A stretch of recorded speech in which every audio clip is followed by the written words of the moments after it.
शिव की असीम दया है, साहब और दीदी के आशीर्वाद से आपकी ग्राम सभा बसरतिया की इस पवित्र भूमि पर एक पूर्णतः आध्यात्मिक शिव गुरु पर चर्चा का आयोजन किया गया है, जो अपने अंकमणिका की गति में चल रहा है। परिचर्चा स्थल पर उपस्थित और जहां तक ये आवाज जा रही है, एक एक गुरु भाई गुरु बहन, अन्य जिज्ञासु भाई बहन, आप सभी के श्री चरणों में मेरा प्रणाम है। प्रणाम को अपने अपने श्री चरणों में स्वीकार करें। बड़ी देर से हम आप भगवान शिव गुरु हैं, विभिन्न आयामों पर चर्चा को सुनने और समझने का प्रयास कर रहे हैं कि जिस भगवान शिव से हमारा आपका रिश्ता बहुत पुराना है,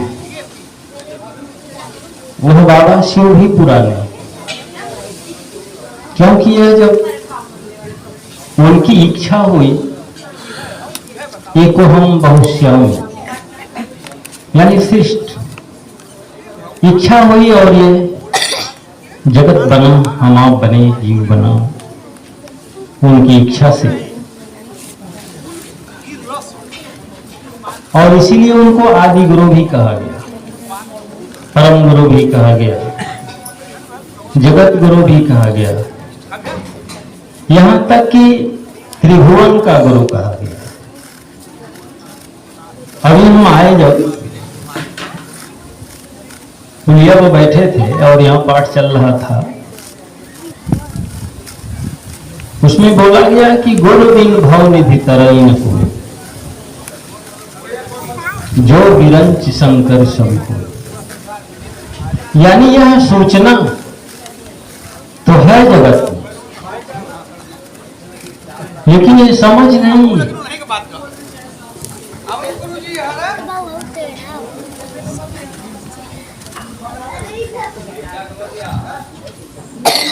ये समझ कब हो, यानी वो जगत गुरु हैं, त्रिभुवन के गुरु हैं, लेकिन इस विधा के प्रवर्तक गुरुवत भ्राता साहब से इस जगत में दूसरी बार आवाज दिए हैं कि शिव मेरे गुरु हैं। साहब से पहले कोई आवाज दिया था जिसका नाम रविंद्रनाथ ठाकुर,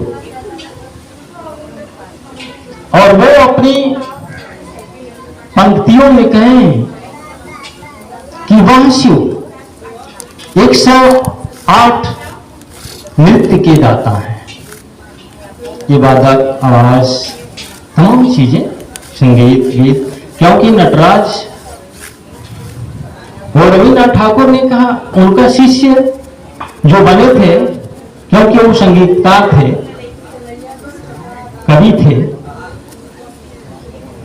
तो उनके उस स्वरूप को उन्होंने गुरु माना। किसी ने उनके दानी स्वरूप को गुरु माना, किसी ने कपाली स्वरूप को गुरु माना।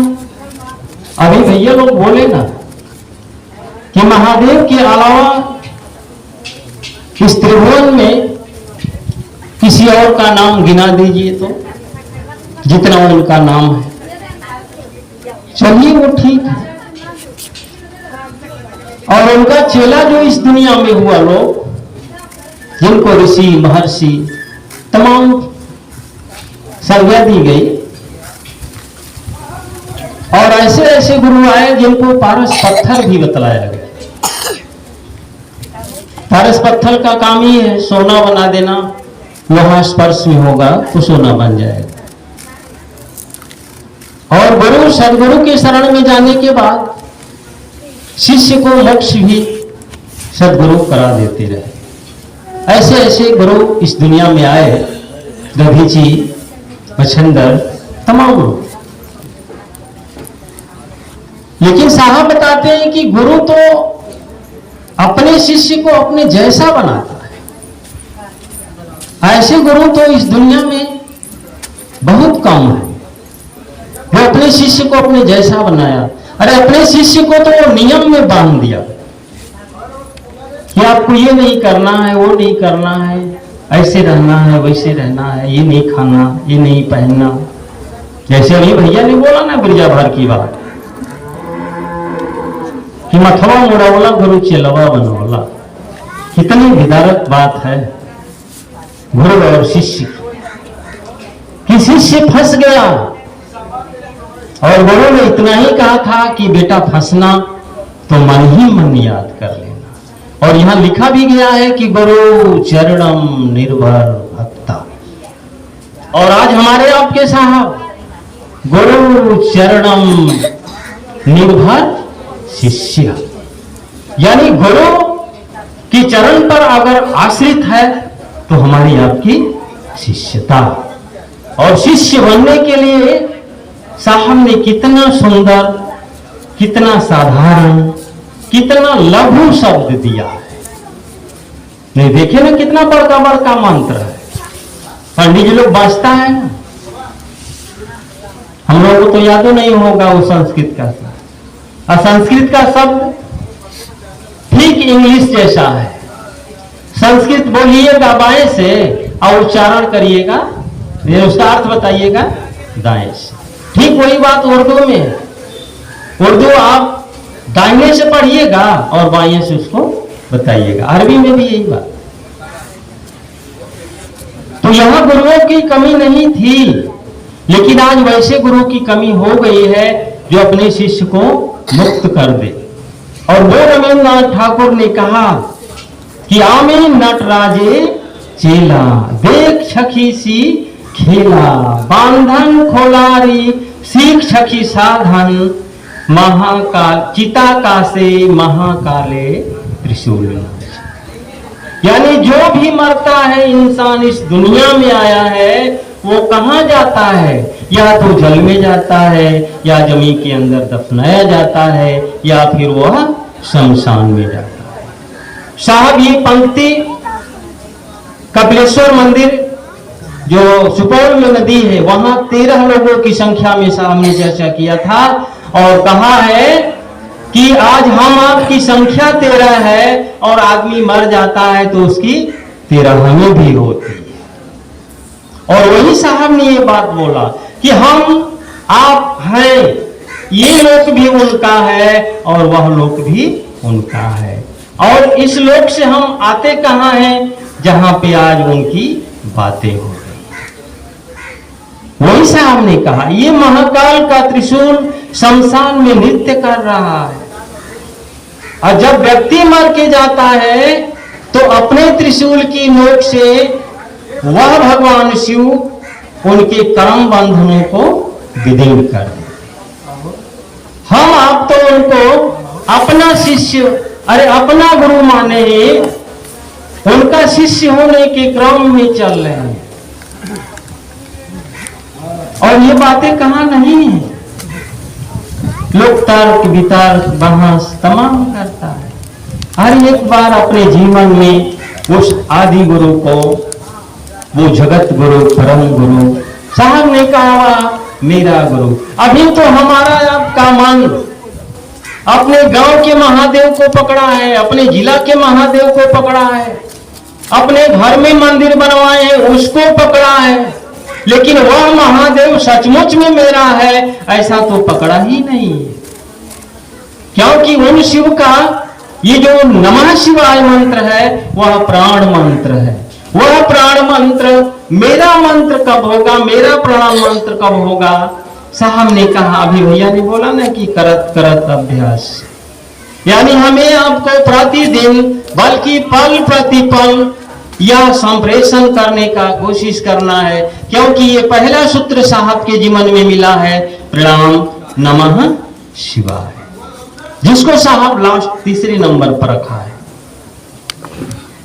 तो भैया दीदी हमें आपको साहब ने जो सूचना दिया है, संदेश दिया है कि भगवान शिव मेरे गुरु हैं, आपके गुरु हो सकते हैं सहायक 3 सूत्रों से। ये 3 सूत्र हमें आपको शिव शिष्य बनने में सहायक है, मदद करता है। यह तीनों सूत्र सोपान है, सीढ़ियां हैं, जब हम उसको पकड़ेंगे तब ना। अरे वह शिव विश्व गुरु है, हम आप विश्व में रहते हैं और सामने बड़ी सुंदर लाइन से सहानुभूति में अनुभूत किया है, अवगत कराया है हमें आपको कि विश्व की वाटिका में लोगों ने अध्यात्म को पाया। इस आलोक को कुछ एक लोगों के बीच में रखा जो महादेव का चेला हुआ। 112 की जो संख्या हमें आपको सूचना में मिलती है, कुछ एक लोगों को आलोक प्रदान किया। लेकिन सामने तो आज जन जन को यह आलोक प्रदान करने का कोशिश कर रहे हैं कि एक एक व्यक्ति के अंदर वो आलोक प्रज्वलित हो, जो प्रज्वलित हो, जले। तो हमने साहब ये बात कहा कि विश्व की वाटिका में आध्यात्म अवतरित होकर सहृदयता, समानता और शांति का सुमन खिला देगा। एक दिन प्रेम के पराग से यह मानवता सुगंधित हो जाएगी। तीनों तो आदमी को लगा है कि हमारा काम चल रहा है, काम चल रहा है, नहीं जानते हैं हम भगवान शिव को जब हमने अपना गुरु माना, क्या विपत्तियां इतनी कमर तोड़ के मेरे जीवन में बैठी थी कि हर तरफ से एक मेरा पूरा बॉडी विकलांग हो गया और इस दर्द को लेकर के हर जगह में मैं भटकता रहा।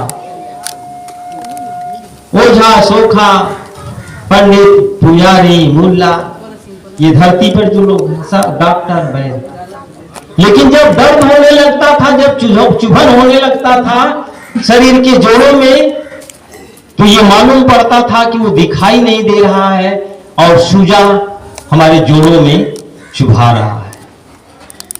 दिल धड़क धड़क धड़कने लगता था। लेकिन जब ये सूचना मुझको मिला कि शिव चर्चा में जाओ, एक तांत्रिक ने हमको ये बात बताया, हम तो उनसे बहुत तो मैं कर गए। लेकिन मन क्या पकड़ा, जैसे भी मन की बात हो रही थी, मन क्या पकड़ा कि शिव चर्चा में 11वें दिन जाना है, बस जाके देख लो। हमने कहा बहुत 3 महीना, 6 महीना, 40-41 दिन जो प्रक्रिया धरती का रहा, सुनते रहे, करते रहे। मन पकड़ लिया कि जब 11वें दिन शिव चर्चा में जाना है तो चल के देख लेते हैं। उसके पहले मैं भगवान से यही प्रार्थना करता था, कहता था कि हे भगवान मुझको मौत दे दीजिए, हम जिंदा नहीं रहना चाहते, इस दुनिया में रह के क्या करें। लेकिन समस्या इस बात का था कि उस समय मेरे जीवन में भगवान का चुनाव नहीं था।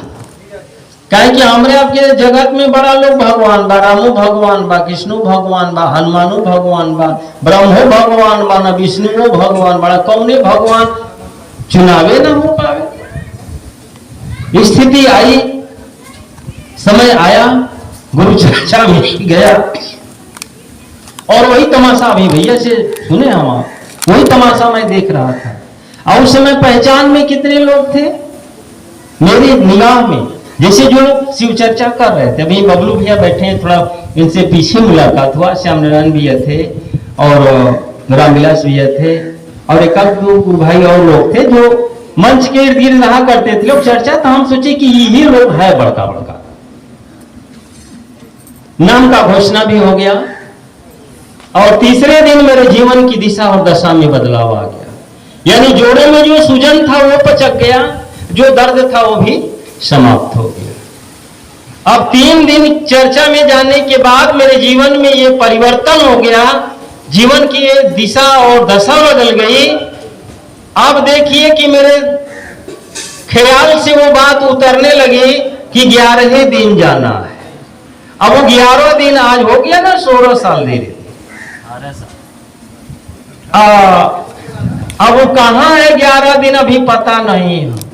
अ से स्वर शुरू करते हैं, क से व्यंजन शुरू करते हैं और लास्ट अक्षर क्या है, तरोइत्र छत्री छ, यानी लास्ट अक्षर है ज्ञानी। तो गुरु की वो दया मेरे जीवन में भैया दीदी आई, उतरी, साहब और दीदी का आशीर्वाद मिला। प्रार्थना है किसी जात बिरादरी से नहीं, व्यक्ति से, कि भगवान शिव को अपना गुरु मानने का आप प्रयास करें। क्योंकि अगर अच्छे परिणाम चाहिए जीवन में तो गुरु का होना अनिवार्य है। और भी कैसा गुरु हो जो मेरे मन की बात जाने। तो दूसरा सूत्र में परिचर्चा, और पहला मैं अपने गुरु से मन ही मन याचना की, हे शिवा मेरे गुरु हैं, मुझ पर दया कर दीजिए। इन्हीं शुभकामना के साथ अपनी वाणी को अपने गुरु के चरणों में समर्पित करते हुए गुरुवत भ्राता साहब श्री के चरणों में प्रणाम करता हूँ। परम पूज्य दीदी नीलम आनंद के श्री चरणों में प्रणाम करता हूँ। परम यहाँ उपस्थित और जहां तक आवाज जा रही है, एक एक गुरु भाई गुरु के श्री चरणों में मेरा प्रणाम है। प्रणाम अपने अपने चरणों में स्वीकार किया।